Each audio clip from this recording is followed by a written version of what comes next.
अगर भारत में नौकरी के लिए और बाध्यता अगर डिग्री की ना हो तो बच्चे कम से कम मेरे राज्य में तो कॉलेज में ना जाए, वो कोचिंग इंस्टीट्यूट में ही डिग्री लेकर के निकल जाए, क्योंकि सरकार और संविधान की बाध्यता है कि आपको डिग्री लेके आना है। इसलिए कॉलेजों में जाकर के वो परीक्षा देने के लिए कहते हैं कि मेरी परीक्षा आ गया है, मुझे डिग्री चाहिए। और जब बहाली की प्रक्रिया प्रारंभ होती है और जब परीक्षा में देने जाते हैं तो हमारे जैसे नेताओं पर इस बात का दबाव पड़ता है कि हमारा परीक्षा करा दीजिए। जब वहां परीक्षा की बात की जाती है विश्वविद्यालयों में तो वो कहते हैं कि इनका सेशन कंप्लीट नहीं है, और सेशन का मतलब होता है कि वो सेशन कराने के लिए अटेंडेंस कंप्लीट नहीं है। लेकिन ये जिम्मेवारी किसकी होती है? और सभापति महोदया, ये शब्द का जो स्वरूप है समाक्का सरखा, मैंने अपने मित्रों से बगल में बैठ करके जानना चाहा कि ये कौन है, और काफी परिश्रम के बाद मैं समझ पाया कि ये एक प्रकार से दर्शनीय, उनके लिए प्रेरणा, आदिवासियों के लिए प्रेरणा प्रतीक ये सिंबल थे। जहां आज भी आंध्र प्रदेश में करोड़ों लोग उनके दर्शन के लिए जाते हैं, उस स्थान पर जाते हैं और वो पूजनीय है।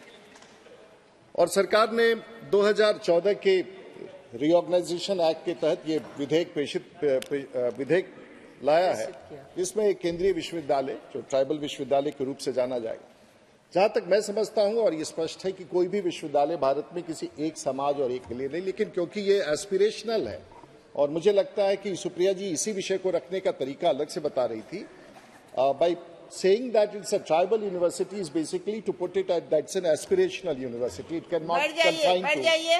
cannot confine to a particular section of the society, and that is the vision of the Honorable Prime Minister. मैं समझता हूं कि एक राजनीतिक जीवन में, एक सामाजिक जीवन में सबसे बड़ी जो उपलब्धि होती है वो शिक्षा की होती है।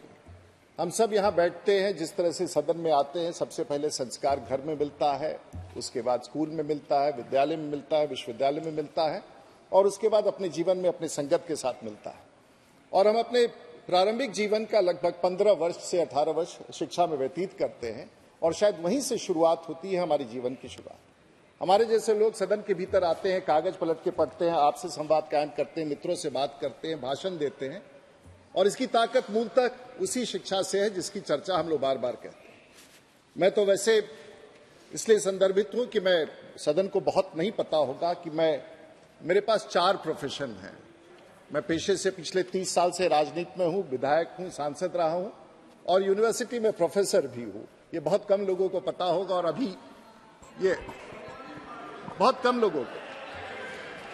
दूसरा है, मैं सिर्फ संदर्भित करना चाहता हूं कि मैं वहीं आ रहा हूं आपको, मैं संदर्भित करना चाहता हूं, और मैं पेशे से एक सेकंड बोलने दीजिए, कम टाइम है। मैं इसलिए कह रहा हूं कि शिक्षा का संदर्भ हमारे जैसे छोटे आदमी का, जिसके पिताजी की मृत्यु मैं जब 5 वर्ष का था, और उसके बाद मेरी मां ने सिर्फ मुझे ये दिया। हम लोग कोई बहुत बड़े घर के लोग बिहार में नहीं थे, और मेरी मां ने सिर्फ हमें एक ही चीज दिया, वो शिक्षा दिया। पढ़ी लिखी नहीं थी, अब वो नहीं है इस धरती पर, उन्होंने शिक्षा दिया। और आज अगर मैं 4 प्रोफेशन हूं, पायलट भी हूं, वकील भी हूं, आपके बीच में सदस्य भी हूं, और सामान्य रूप से ठीक ठाक राजनीति कर लेता हूं, तो मुझे लगता है इसका पूजा का पूरा श्रेय अगर जाता है तो शिक्षा का। और मैं समझता हूं कि देश में उन 4 करोड़ बच्चे जो आज विश्वविद्यालय में हैं, हम सब अगर बड़ी चर्चा कर रहे हैं एक ट्राइबल यूनिवर्सिटी के बारे में, तो उन 4 करोड़ बच्चों के बारे में कर रहे हैं जिसके भविष्य के निर्माण की बात हम कहते हैं।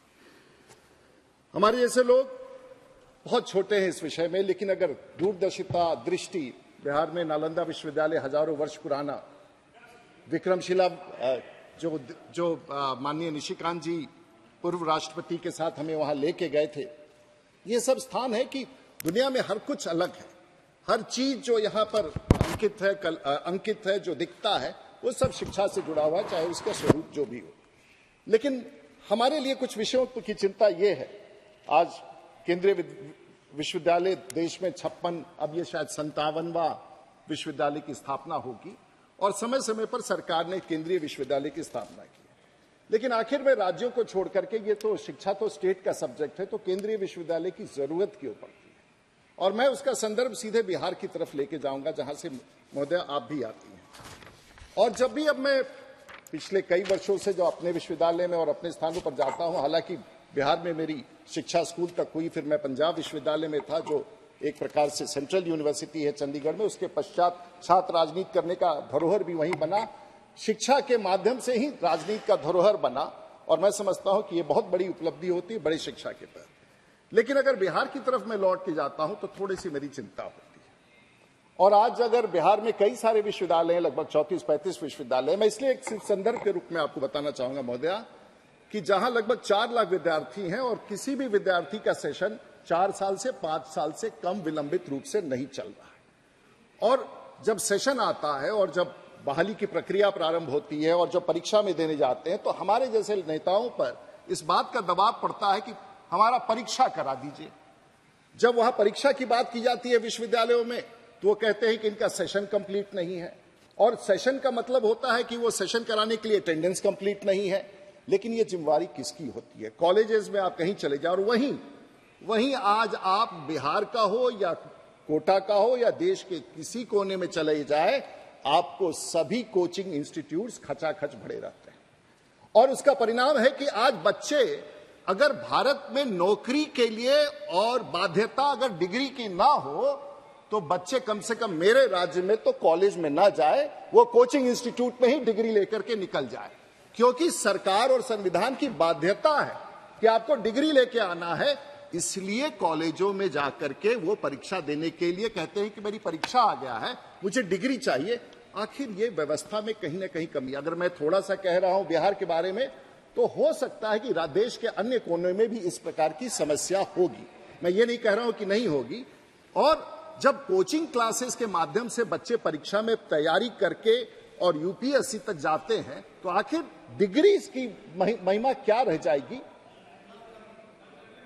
कल करवा लेंगे सभा की कार्यवाही बोल दीजिए। कल आपका ये भाषण जारी रहेगा, कल बोलिएगा आप। लाइव बिहार यूट्यूब पर सब्सक्राइब और फेसबुक पर लाइक जरूर करें।